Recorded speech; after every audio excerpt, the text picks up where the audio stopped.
Thanks for joining us on another edition of our program, My Agenda.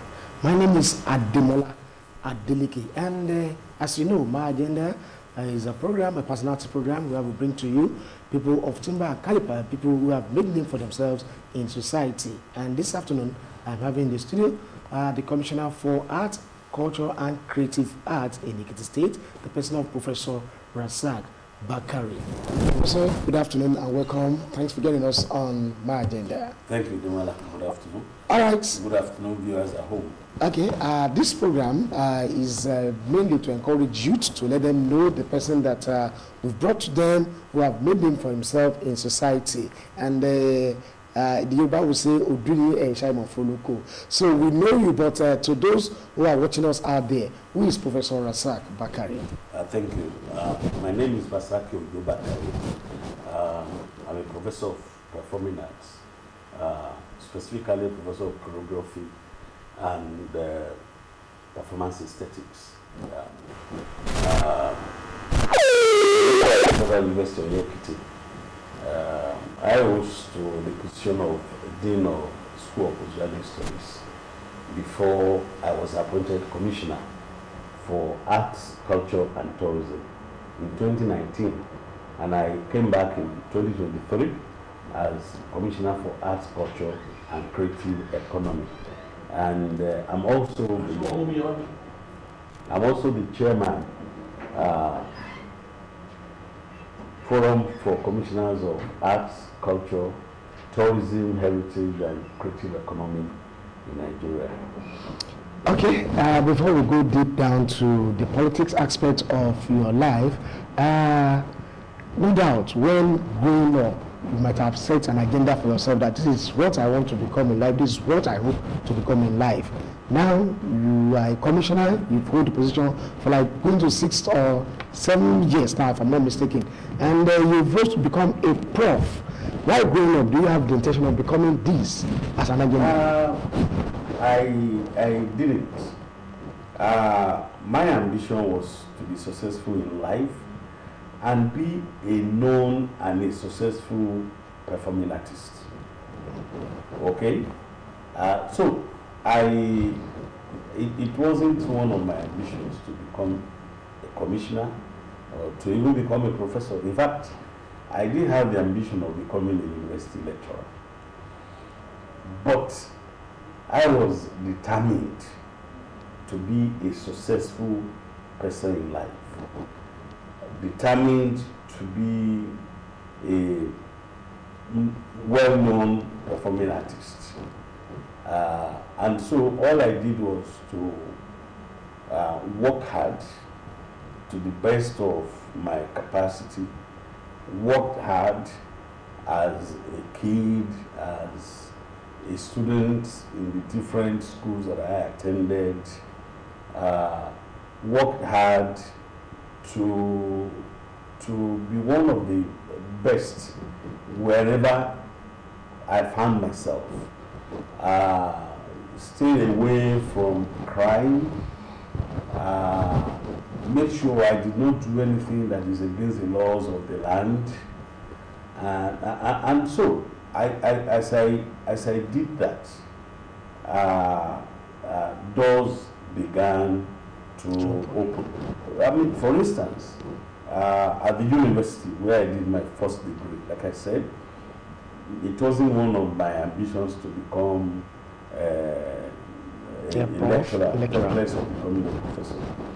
But because I was one of the best students in my set, in the faculty, in the department, and I tried as much as possible, like I do, to do things the right way.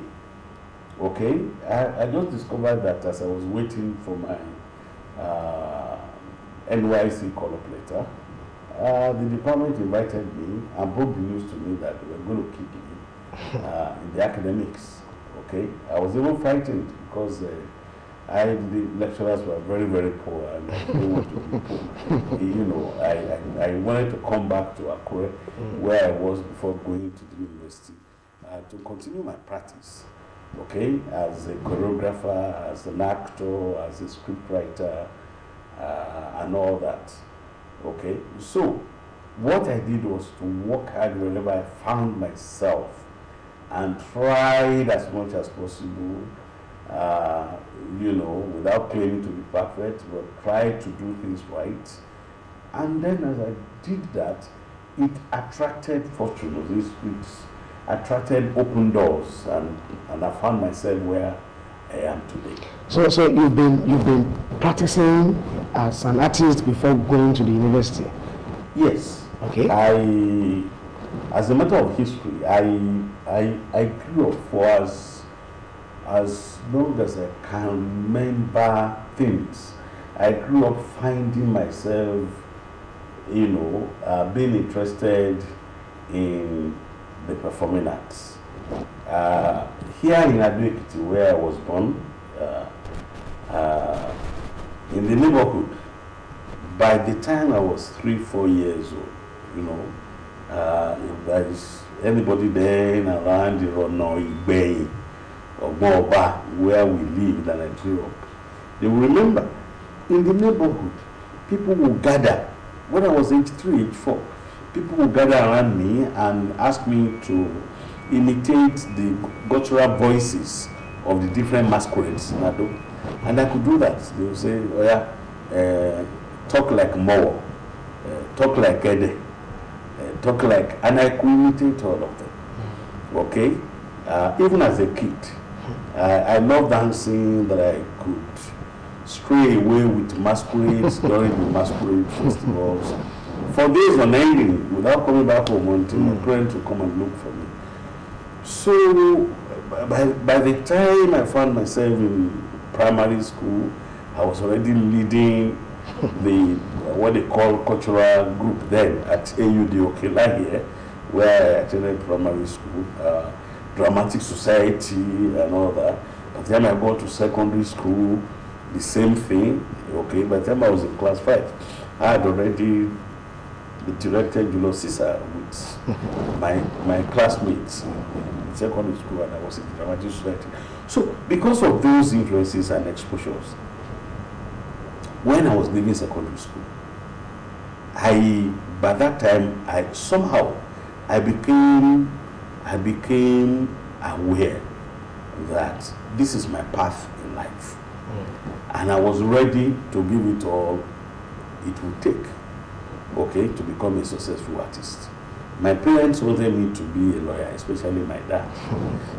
My dad was a policeman, and so I guess his oppressors were lawyers. And so he wanted me, his first child, to be a lawyer, and insisted. But within me, I was already convinced that, I carry talents that could make me somebody in life. And I was scared of going into another profession. As long as I was there, something was already telling me that if you go into someone else, into another profession, you are doing someone else's job. That's not your job. So I was determined. So what I did was to run away from home. I ran away from home and joined the then Jima Aliu Cultural Group. You remember Baba Jima Aliu, the late theatre group. Okay. This Adebayo Street in Adebayo Road was then all forest. Okay. Baba Jima Aliu's house and a few houses dotted the landscape of Adebayo there. And I ran into Baba Jima Aliu's house there as an apprentice.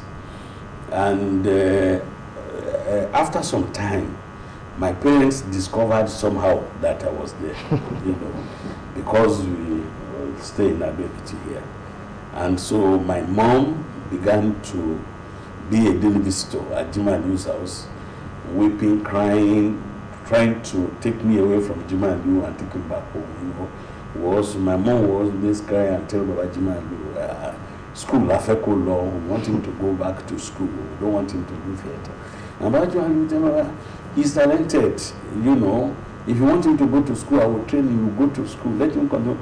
So at a point I felt my mom was disturbing me. So one night, I picked my nylon bag where I had the only trouser and shirt I had, and ran away from Jima Aliu. My first place I ran to was Aronli to join Ray Yumi. If you remember Mukare and his brothers were kids then. They were kids, you know. They were kid actors performing with their dad, Ray Yumi. So I joined Ray Yumi as an apprentice, and I thought that, okay, I will spend 2-3 years under this man, and then I'll go and start my own theater group. That was the zenith of my ambition then, have my own theater group. And then it turned out that I wasn't really enjoying myself there. And so again one night, I picked my one shirt and one trouser and escaped from my running and ran to Ososa, Ijebu-Ode, where I joined Baba Ogunde. Baba Ogunde had met me through Jimani. When I followed Jimani, when I was a member of Jimani Theatre Group, went to Ososa to shoot Arupinte on film, one of Baba Ogunde's films. And I was one of the dancers in the film, young dancers. And there Baba Ogunde had, already, noticed me. And so when I got to him and I said, I came, he just said, Jimo Aliwo kì í lo ijó púpọ̀, tó máa gbà ẹ́ lọ́wọ́, that Jimo Aliwo doesn't really use dances in his work, so that so that was how I got to Sosa and continue under Baba Ogunde. But after some time, I now felt I'd seen the secret of the job. So a new consciousness came into me that these elderly men that I've acquired knowledge and training under or from, if I want to beat them, if I start my own company and I want to beat them to it, I need something that they don't have. What is that thing? Education. I was about to ask, what's the place of education in all exactly. So the consciousness came to me that this is what these men, they didn't have formal education, but they were not illiterates. They had informal education. They were aware, of things in society, but they were not elites, right? They were not elites. So I told myself I needed education more than the secondary school education I had gotten. So I became hungry for university training in theatre arts again. And so I came back home from Ogunde, wanted to go back to school. And of course, my dad was still adamant that no, I will not study theatre. That if I wanted to go back to school, he would support me. But the closest to theatre that I will ever do was mass communication. Okay, he encouraged me to take entrance form for Federal Polytechnic Ibadan for mass communication. It was a young department then,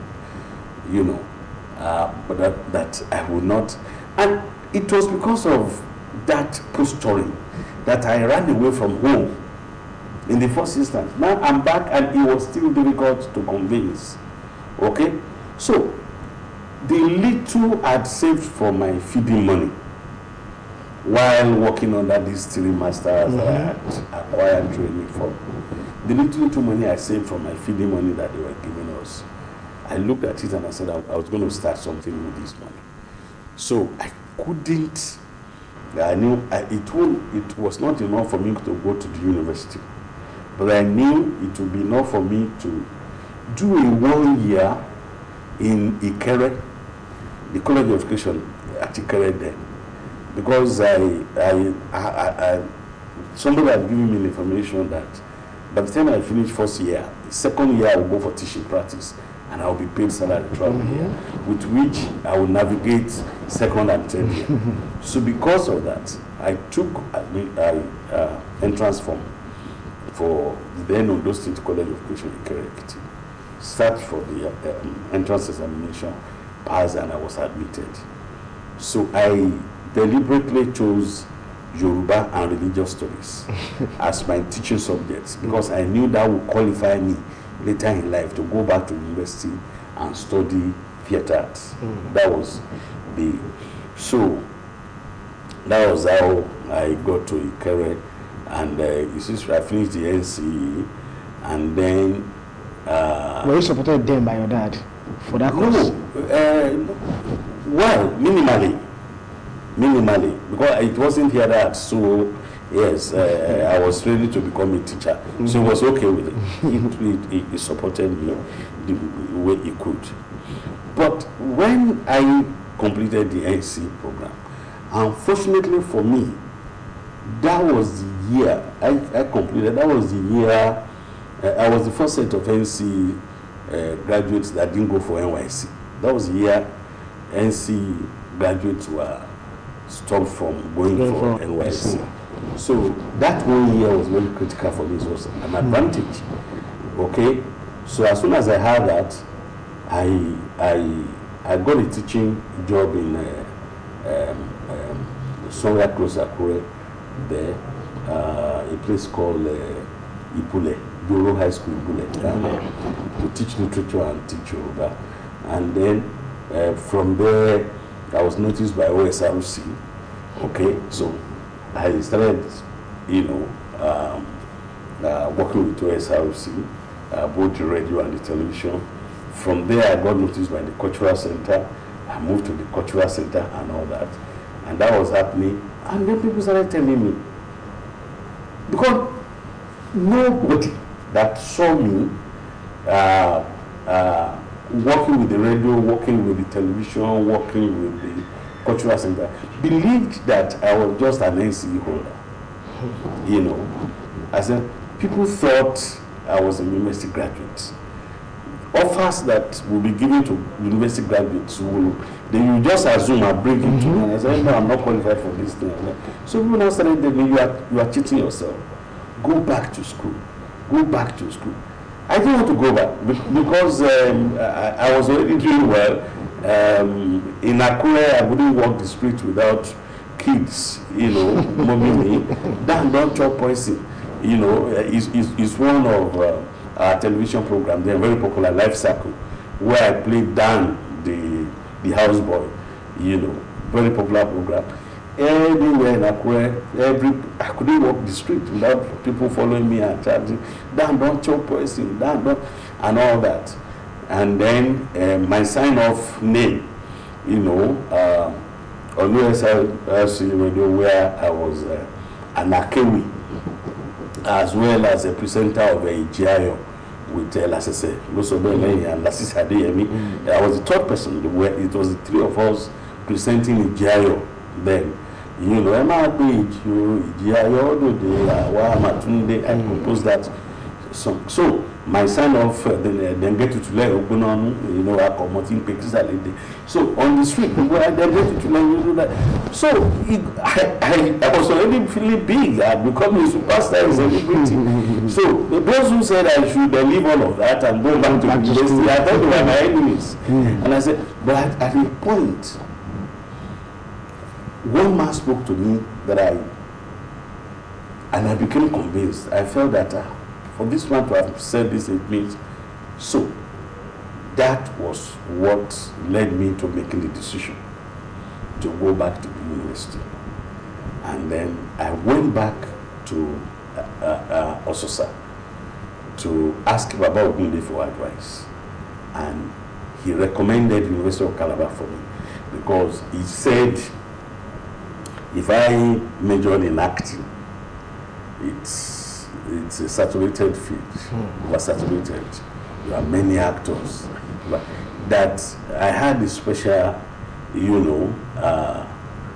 talent in creating and performing dances, and said Calabar. So that's why I told you that the man may not have gone to university, but he was aware, he knew what was happening. So he told me that the University of Calabar had the best dance teachers, and that the Department of Theatre at the University of Calabar then had about 3 South Americans who were dance specialists.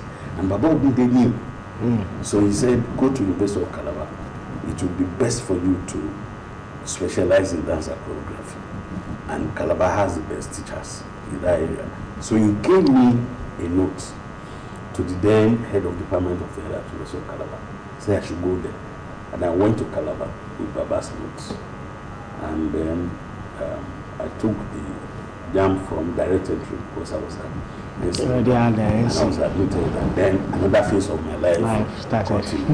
And so at the point I said, okay, it's good. So everybody said, go for and get a degree. So let me get a degree, go back to Akure, where I was already superstar, and continue with my work.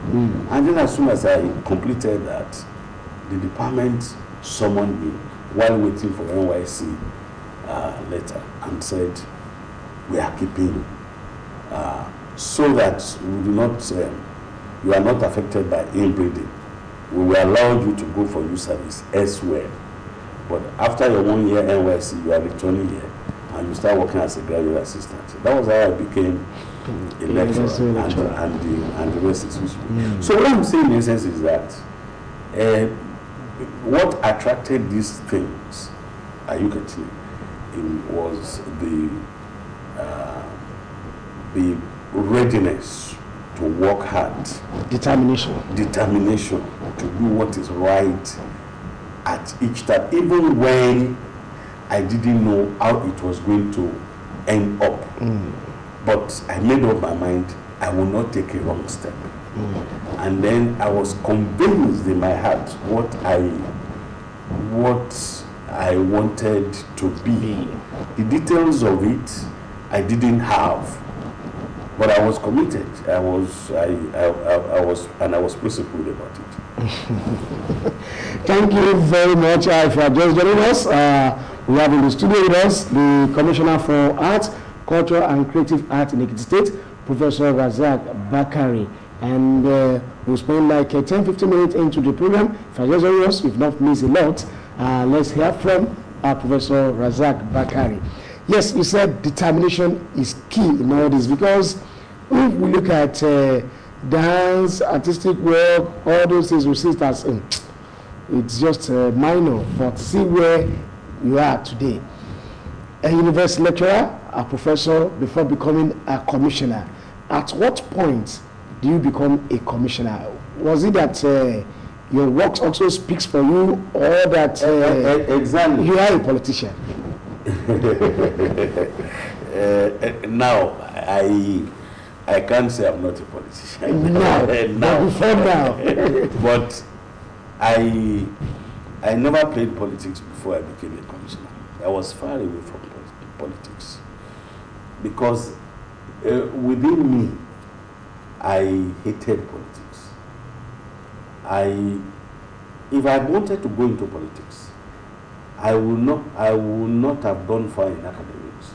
As far back as 1999, when the return to democracy came, my friends in my community, my local community, had started pressurizing me to go into politics. I was then a lecturer at Ife, at in Ife.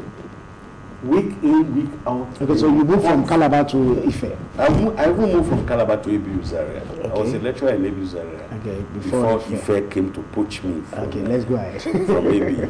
Okay. So I was at Ife. I got to Ife in 1997 as a lecturer. And my friends at home in Ekiti, they were happy that I'd come back to Yoruba land. And they were regular visitors at my house in my residence in Ife. And they were with one strong message: I should come into politics. Specifically, they wanted me to run for House of Representatives. And I said no. Why? My father was a local politician all his life. Since he left the Nigerian Police Force, all that he did was play local politics. And I'm his first child, so I was very close to him. I saw him in close quarters. And I was not encouraged by the things that happened to him. For instance, in August 1983, the UPN-NPN fight in 83. I know what my father, I know the losses that my family incurred because of my father's involvement in politics, you know. And so because of things like that, I didn't want, you know, to be part of politics. Because, like I said, this was a man that I know did not take anything that did not belong to him, you know. And then when Wahala came, as we say, you know, he became a victim. His family became a victim for what he did not take. You know, the party he joined because of conviction, not because of anything, you know. And then, so I wasn't interested. So, and most of the time that my friends came to talk me into politics, my mom was around. He would be peeping through the door somewhere. And when my friend left, my mom would come, more down low. She would speak with me, you know, in Ekiti dialect. I should not mind them, I should not answer. So I didn't want to have anything to do with politics. An opportunity came in 1997. I had led the Nigerian contingent to Pyongyang, North Korea, World Friendship Festival. And, you know, we came first. My choreography came first, you know. Out of 86 countries, we came first. We won the first position for Nigeria. While presenting the trophy in Abuja to the then head of state, Abacha, you know, the man who was a state sole administrator, the late Colonel Bauer, Noah Bauer, okay, was there. And so after that incident, he invited me to Ekiti and said what I was doing all over the world, I should come and do for Ekiti State. So he was the first person that attempted to give me an appointment into Ekiti. And I said, no, I'm a young, I didn't tell him I didn't want anything to do. I just told him, I'm still young as a scholar. I don't want to abandon my career. What you want me to do for Ekiti State, I could do it as a consultant. And he agreed.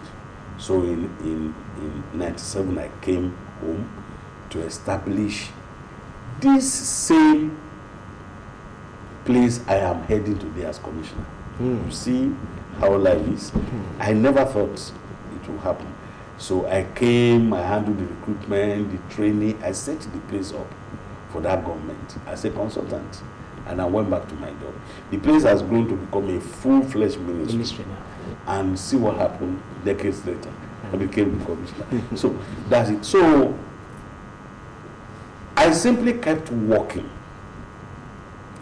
And then at a point, it happened that federal government sent me to Ekiti State when Federal University was starting.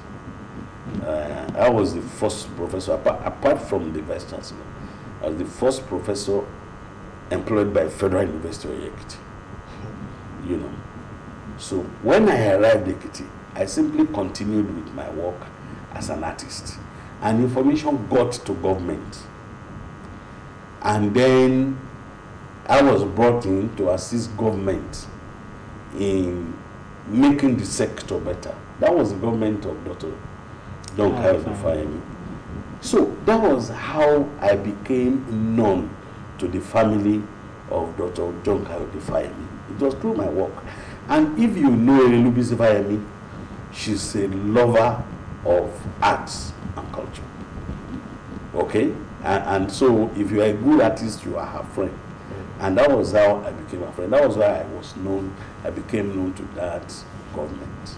And so if your work as a technocrat has made you to become known to the governor and his family and his government, are you getting it? If if I want to say it in Yoruba, I will say Otiri Bebe politics. You are already working in corridors of politics. Okay. So that was how it started. Okay.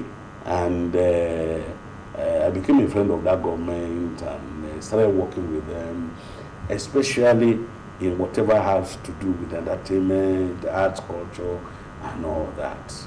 And then his first term ended, and by the time he came back in 2018, you know, look, I want to reestablish this place as a ministry, and Prof, you are coming to head the place. That was how it happened. And we did what God would allow us to do, and when he finished his second term, and His Excellency Governor Biona Abayomi Oyebanji came, he felt that he wanted me to continue the good work, and he brought me back, you know, graciously, and so that is it. So, okay. I have no choice. I'm in it. So you are a politician now. Okay. No doubt you've been head of this ministry for 2, 3, 4, 5 years now. What impacts have you made in that ministry? Well, it is you people that can say it. Yes, we can, but we want to hear it from you, because you've done one or two things in that ministry to make say it. That, you know, I guess it is people out there who should be saying, okay, we made this impact. But the works we are doing, I can mention the works we are doing and the ones we have done. The first thing was to lay the superstructure.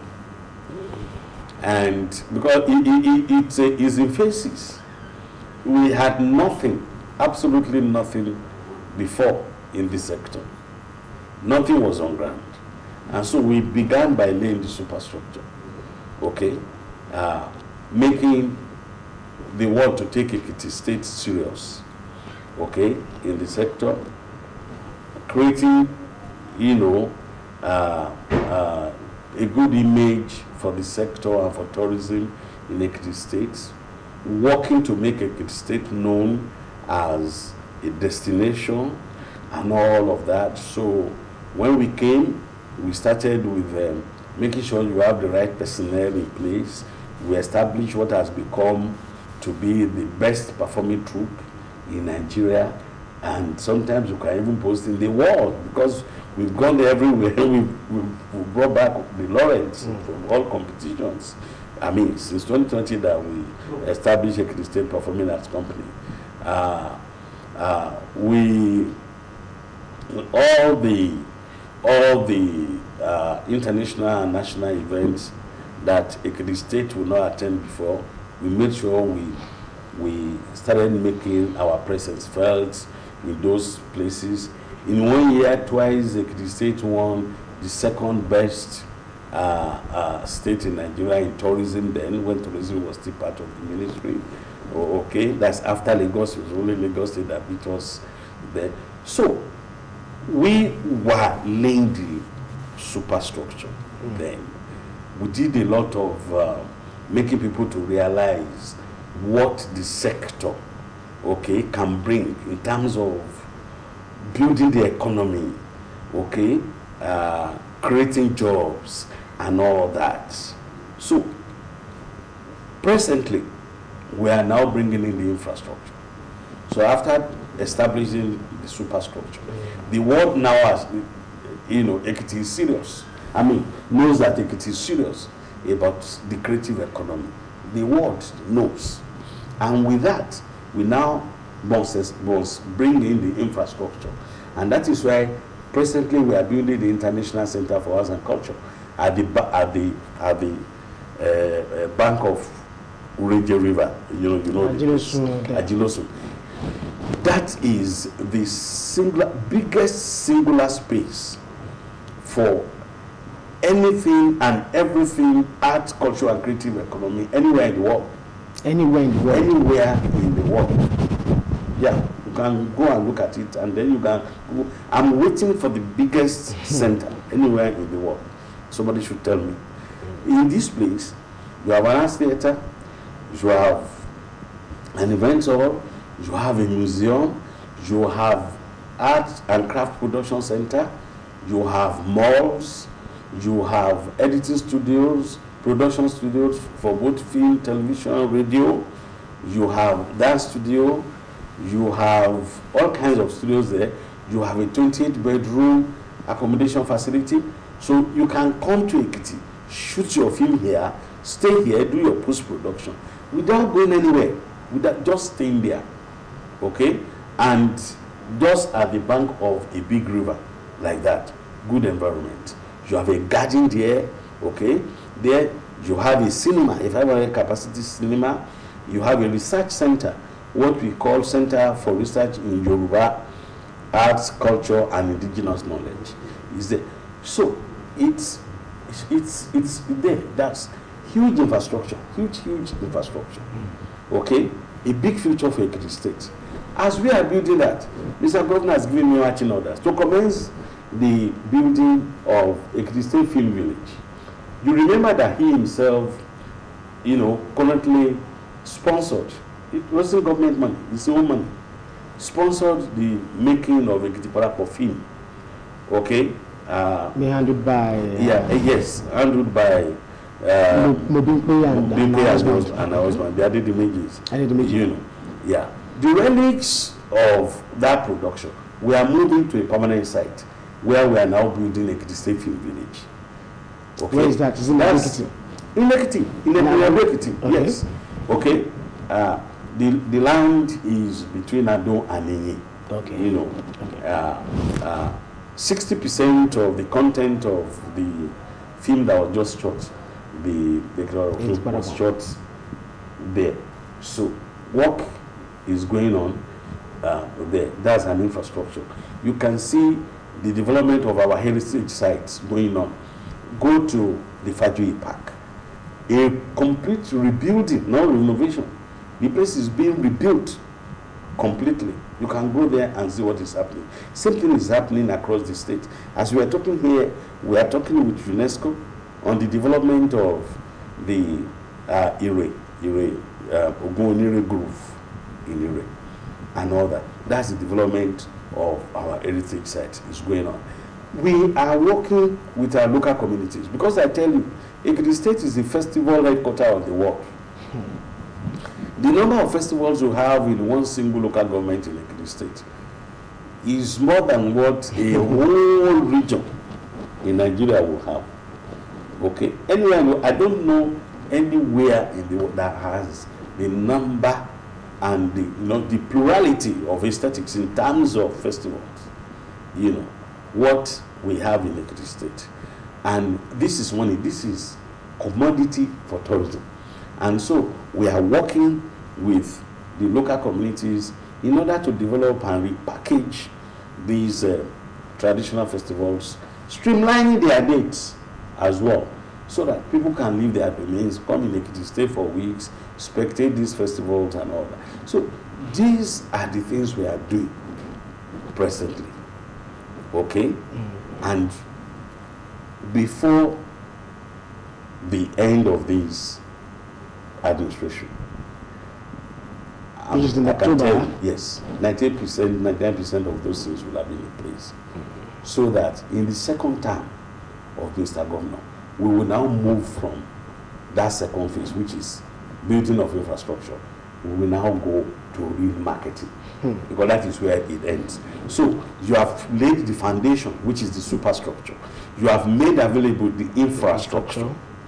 You are now going to real marketing. And that is when Ekiti State will begin to see that culture, arts, creative economy can be our own oil here. Before I go to this question about the one the government is doing at Isel, no? Yes. Before I go to that, on the average, this international center being constructed at along Waterworks Iriji River. On the average, if that place want to employ Ekiti people, like how many youths can that place employ? The permanent place on a permanent basis, if that place is well utilized, that place can employ 1,000 youths permanently. And then the indirect jobs, that is even the issue. The indirect jobs, you can't estimate. The indirect, that is a factory. It's an industry. Okay? The indirect jobs. People to run it and make sure that on daily basis, the place runs the way it should run. If you put 1,000 there, it will swallow them. Okay, now let's go to Olawe in Ise. At what stage is that museum now? Yes, Olawe Museum, again, not fully a government project, but Mr. Governor is leading the project because you know the history of Baba Olawe. One of the prides of Ekiti State, okay, a world-respected, world-revered carver, okay, whose works later all known, A-class museums in the world. The idea of Mr. Governor is that when we have that museum, it will not only, perpetuate the name of Olawe, but it will be a place where we can now get all his works repatriated into. It will give us the motivation to go around the world to bring back his works that have been stolen, and put in those. Some of these, you pay to see those works in those museums abroad. Meanwhile, this was the sweat of an Ekiti man. That is the idea. So, the work is going on. Okay, work is going on there. There is a board. That board, almost 70% of those who are on the board are not government people. They are not working in government. They are in the private sector, because the vision of Mr. Governor is that the private sector will run it, and make it what it's supposed to be. Okay. Yes. Okay, sir. The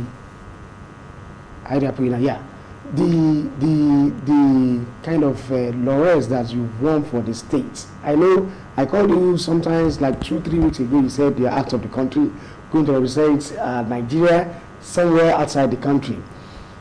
In your stay in this heading this ministry, like how many laurels have we gotten for? Okay, this last state?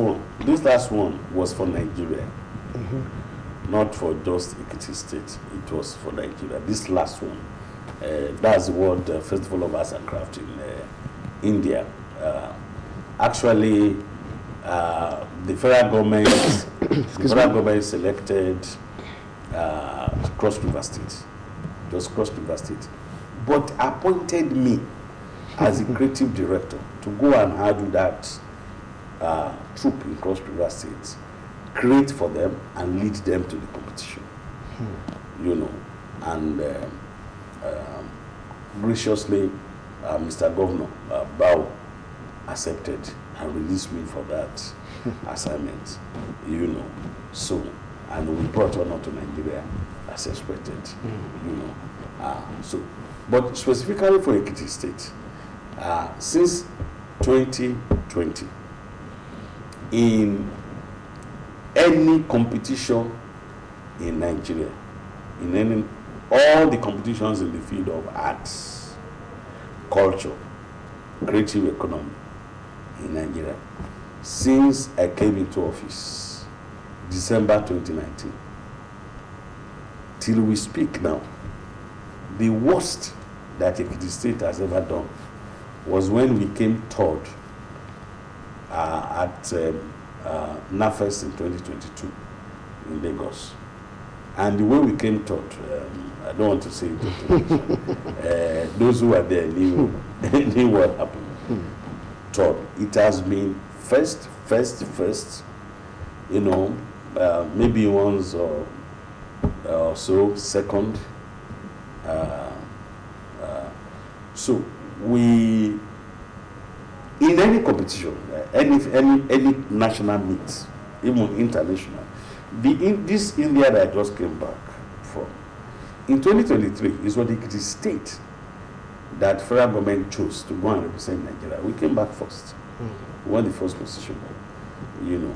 In fact, it was because of that federal government in 2026 now appointed me creative director to go and handle the troop from Cross River and take them there.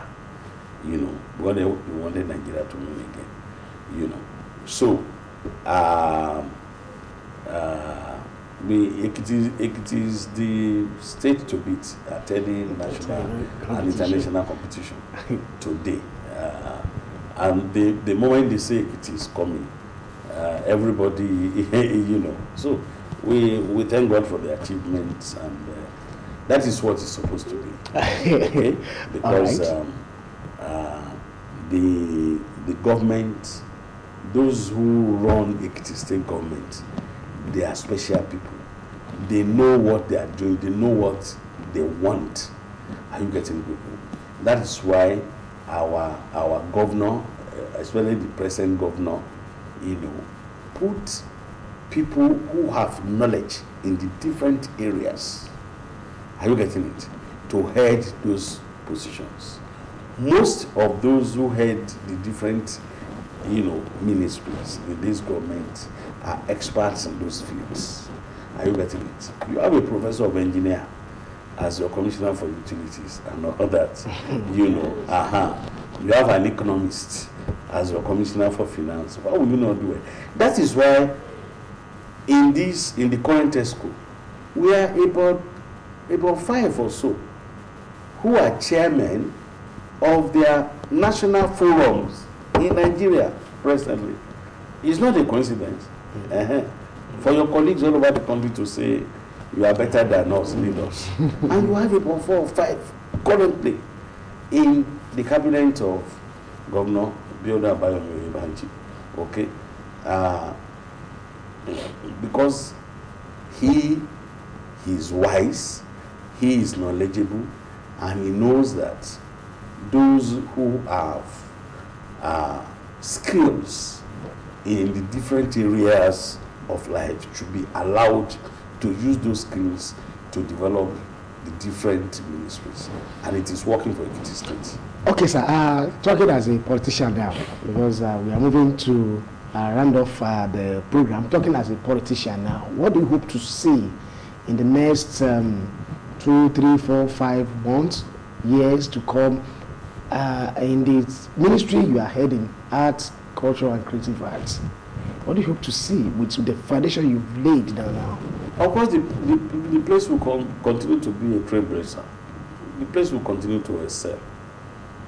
Even anytime I leave office, the place will continue to excel because presently we are making sure that the place does not go back to.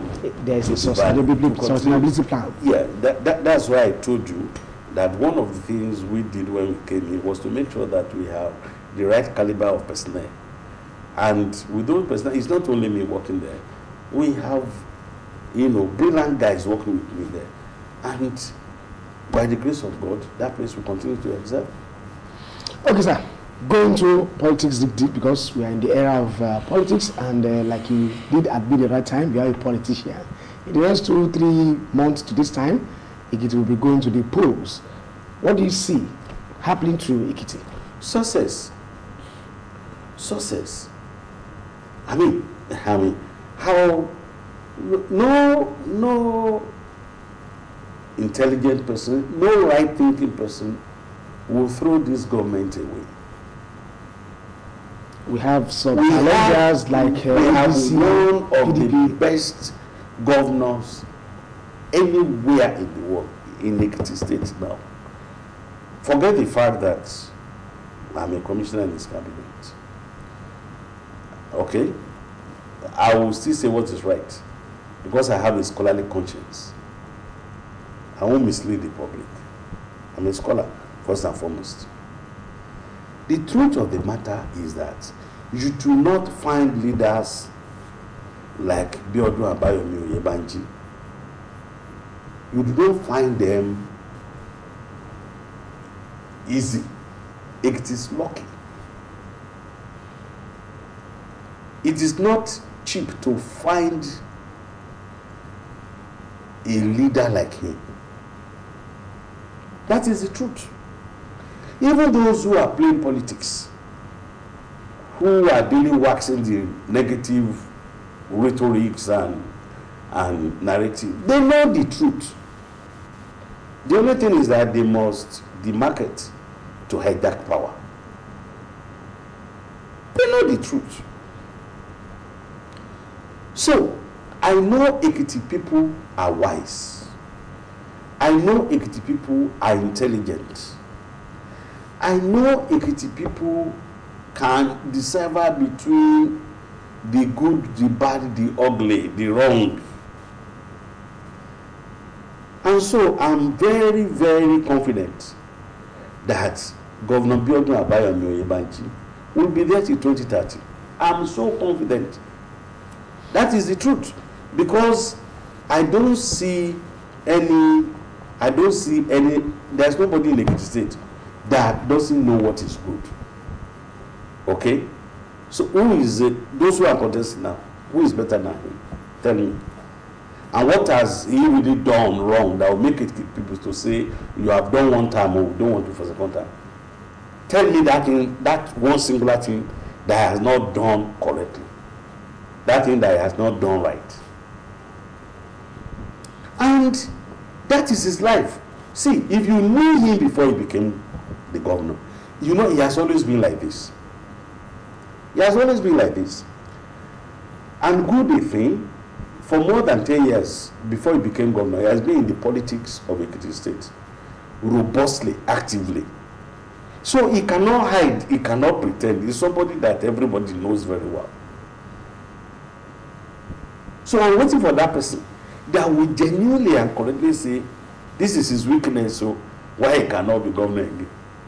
No, there's nothing. There's nothing. We have a near perfect man in the saddle as a governor. And I'm sure that the Ekiti people are not mumu. They are not mumu. I'm sure they are voting for him. And he will continue the good job that he's doing presently. All right. Let me once again thank our commissioner for art, culture, and creative art in the Creative economy. Creative economy in the Ekiti State.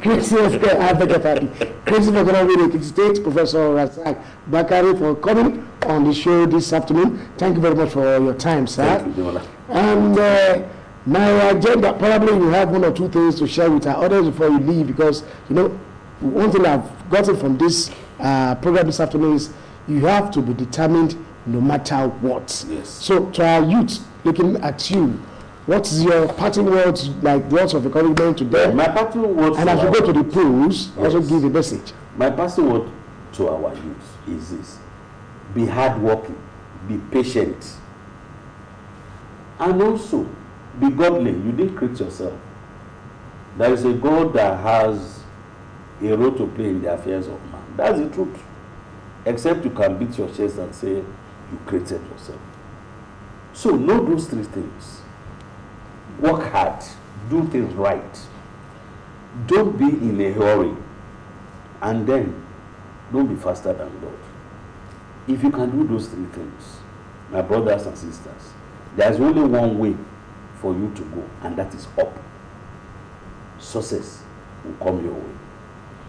And to our electorates in Ekiti State, Ekiti, you are the best governor that anybody, anywhere in the world, would do anything to have. And that is your son, Biodun Abayomi Oyebanji. I trust you, Ekiti. He has been doing well. And I know you will allow him to come back for a second time and continue the good work that he is doing presently. Bout in 2030, I know you will make it happen. God bless you. All right, thank you very much, Honorable Commissioner. And that concludes my agenda this afternoon. Honorable Commissioner, I have to thank you for coming on the program. Thank you very much.